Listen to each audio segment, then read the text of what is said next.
Harmonica, violin, melodica, cello, accordion. What do these seemingly unrelated instruments all have in common? Well, these are the play single note lines over everything in everyone's section of the jam session. Now, God only knows why, but for some reason, people who play these instruments seem to lack the basic musical awareness to understand that it's fucking rude to half solo over everybody's solos. You see, when you cut somebody off, when you feel like their solo has gone on for too long, it's obnoxious behavior, but at least it comes from a place of frustration and care. You want a musical outcome, you just don't know how to get there without hijacking the bus and being a dick.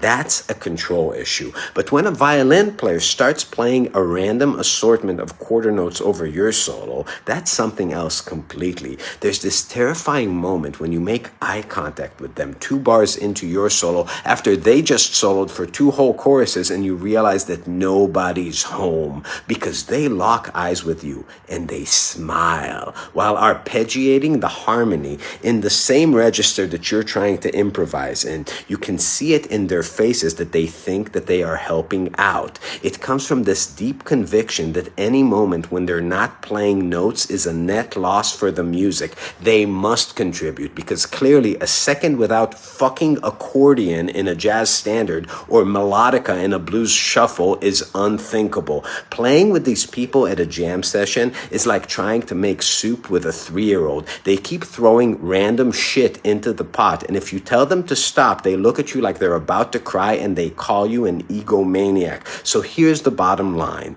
The only times you should play single note lines behind somebody else's solo is if you're playing trumpet, clarinet, or trombone in a Dixieland band, if you're in a section playing a written arrangement, or if you're trying to signal to a homeless person that jumped on stage that started soloing on a kazoo or some shit that his solo is over. So the next time you're holding a cello at a jam session and you hear some guitarist go into town on Sunny, instead of joining in on the fun to really drive that solo home, shut the fuck up and wait your turn. Namaste.